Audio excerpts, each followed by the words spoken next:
Hati-hati gunakan tanganmu.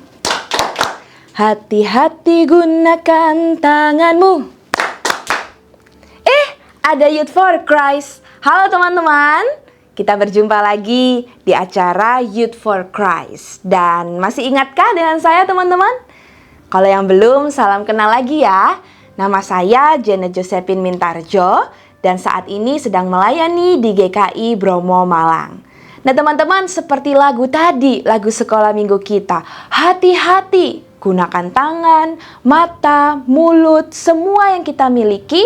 Karena tema hari ini kita akan merenungkan hati-hati yang akan diambil dari perenungan Ulangan 12 ayat 28 sampai ayat yang ke-32. Nah, tapi sebelumnya mari kita berdoa. Tuhan, di dalam kehidupan kami mau berjalan hanya sesuai dengan firman-Mu. Maka kalau kami saat ini kembali mau mendasarkan hidup kami dalam kebenaran firman Tuhan, biarlah Engkau sendiri yang bertata di dalam hati dan pikiran kami. Engkau sucikan kami, Engkau layakkan kami, sehingga kami dapat mengerti juga melakukan firman-Mu. Kami berdoa, kami memohon di dalam nama Tuhan kami, Yesus Kristus. Amin. Teman-teman, perenungan hati-hati akan dipusatkan pada Ulangan 12 ayat 30a.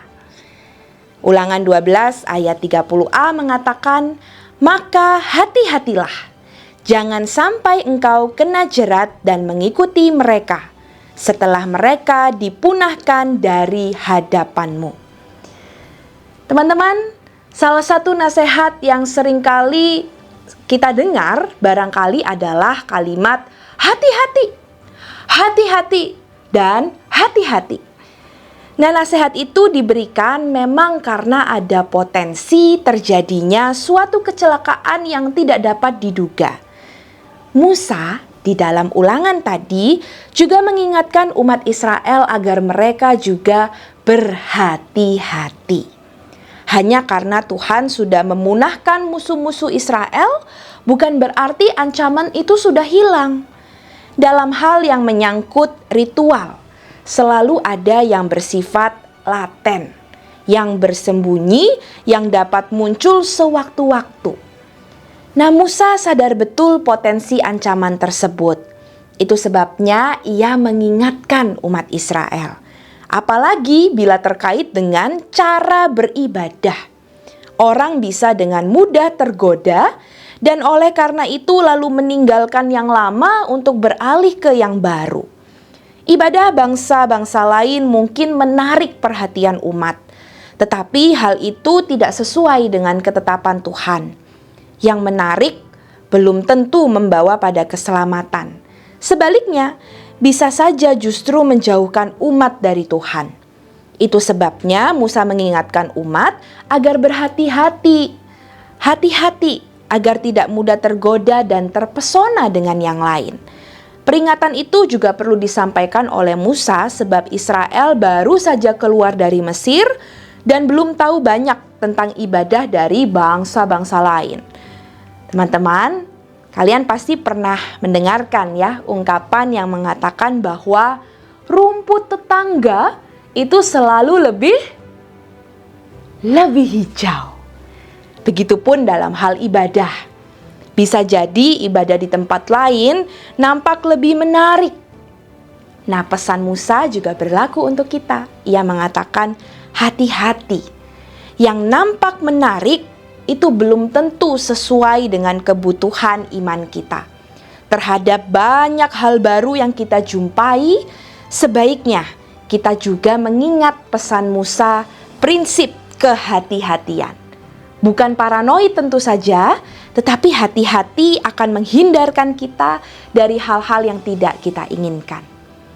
Nah teman-teman, Youth for Christ, kita diajak untuk kembali merenungkan dengan dua buah pertanyaan. Satu, kira-kira apa resiko umat Israel bila mereka terjerat dengan ibadah bangsa-bangsa lain? Yang kedua, apa yang harus dilakukan untuk terus berhati-hati dalam segala hal menurut teman-teman Youth for Christ? Nah, mari kita memohon pertolongan Tuhan untuk menolong kita merefleksikan pertanyaan-pertanyaan ini sambil kita pun melakukan yang Ia ajarkan di dalam firman-Nya. Mari kita berdoa.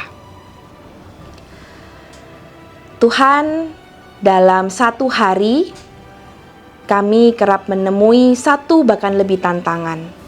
Kalau kami kalikan itu dalam seminggu, sebulan, setahun, satu dekade, begitu banyak tantangan yang telah, sedang, dan mungkin akan kami hadapi. Begitu banyak godaan ada di sekitar kami. Maka Tuhan, setiap hari, setiap jam, setiap detik, kami hanya mengandalkan kekuatan dan hikmat dari Tuhan untuk kami bisa melawan godaan kami, untuk kami bisa berhati-hati. Hanya perkataan-Mu Tuhan yang hendak kami jaga di dalam hati dan pikiran kami. Maka Tuhan, kami mohon bantulah kami, bantulah pula saudara-saudari kami dalam segala aspek kehidupannya yang menghadapi berbagai macam tantangan dan godaan.